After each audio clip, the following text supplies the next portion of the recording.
pour le groupe communiste, républicain, citoyen et écologiste.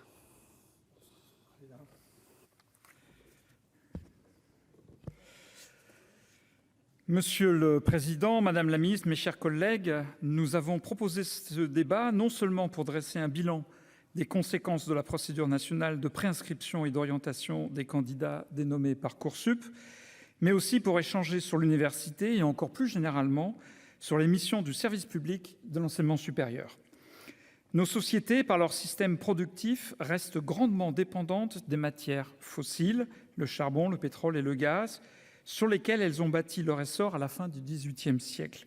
Nul ne conteste plus que les rejets massifs de gaz à effet de serre dans l'atmosphère ont provoqué un réchauffement climatique qui menace aujourd'hui notre existence même.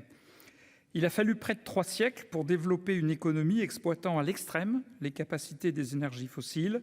Il ne nous reste plus que quelques décennies pour les abandonner et refonder l'essentiel de nos productions sur d'autres ressources. Jamais, depuis l'aube de l'humanité, nos sociétés n'ont été confrontées à des défis aussi considérables. Soyons persuadés que seul le savoir, la recherche et la mobilisation de toutes les intelligences nous permettront de surmonter ces épreuves. L'université, parce qu'elle forme les esprits dont nous aurons besoin et parce qu'elle participe directement à ce grand effort de surcroît de connaissances, devrait être au cœur de nos politiques et un des objets essentiels de nos priorités publiques. Or, les moyens que l'État lui consacre ne cessent de baisser proportionnellement au nombre d'étudiants qu'elle accueille. Bon nombre d'établissements sont au bord de la banqueroute et ne savent pas aujourd'hui comment ils se chaufferont cet hiver. Comment expliquer ce paradoxe ?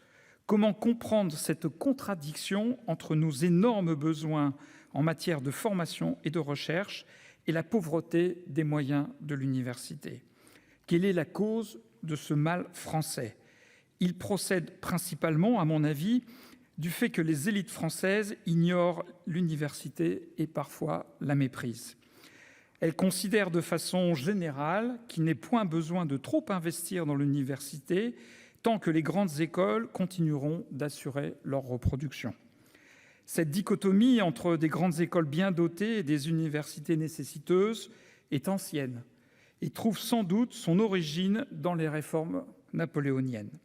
Rappelons que l'État octroie aujourd'hui 4 fois plus de financement à un élève de classe préparatoire qu'un étudiant de licence. Il n'est pas possible de dresser un bilan de l'orientation et de Parcoursup sans souligner les disproportions de moyens accordés à ces deux systèmes au sein même du service public. Par le passé, à plusieurs reprises, des gouvernements tentèrent de réduire cette fracture. L'intégration des classes préparatoires au sein des universités fut ainsi l'une des mesures proposées par Edgar Faure dans son projet de réforme de l'université.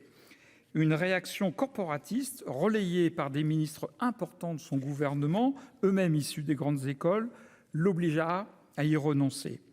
Dans ses mémoires, le général de Gaulle commenta ainsi cet échec, je le cite, « Ayant moi-même élargi à l'extrême l'enseignement public, je tins donc à y faire s'instaurer, depuis le bas jusqu'en haut, l'orientation et la sélection.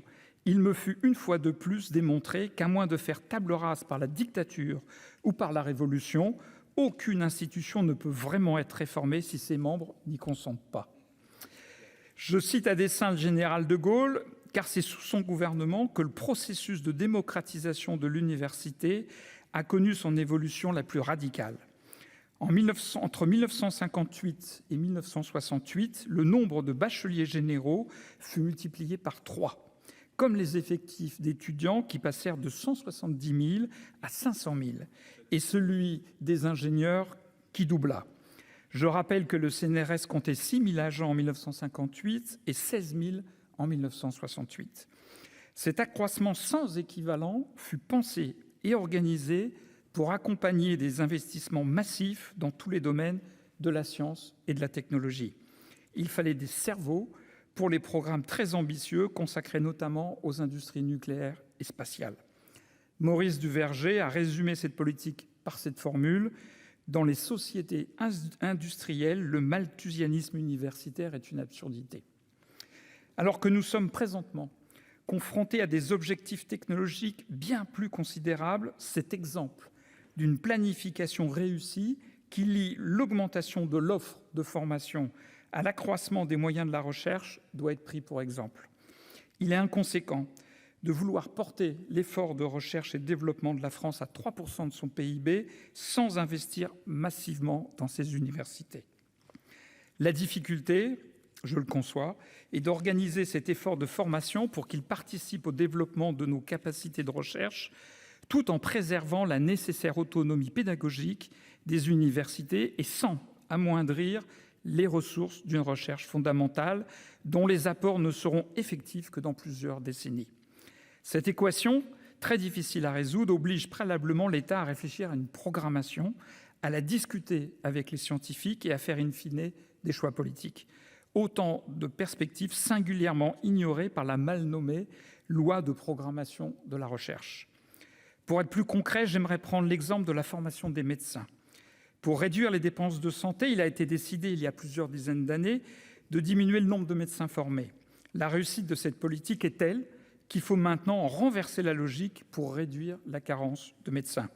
Si chaque université organise en totale autonomie son recrutement, il est douteux que la somme des choix de ces établissements fasse une politique nationale.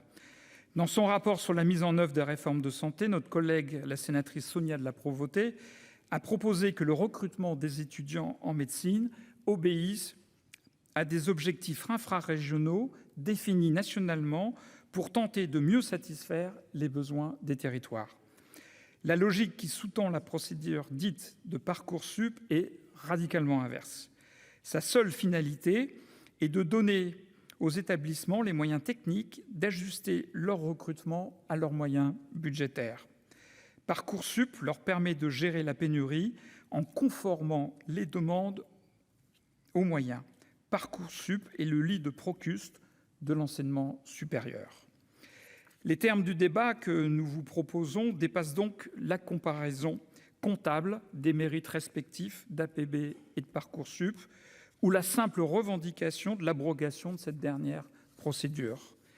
Si nous défendons encore le principe d'une université républicaine au service de la nation apprenante, si nous voulons toujours rendre la raison populaire, comme le souhaitait Condorcet, si nous estimons de même que l'université peut être un outil efficace de l'aménagement du territoire et de la satisfaction d'objectifs scientifiques à long terme, alors il convient de réfléchir ardemment aux conditions d'un dialogue renouvelé entre l'État, garant d'une planification ambitieuse, et les universités qui la mettent en œuvre dans le respect de l'autonomie des équipes pédagogiques. Je vous remercie.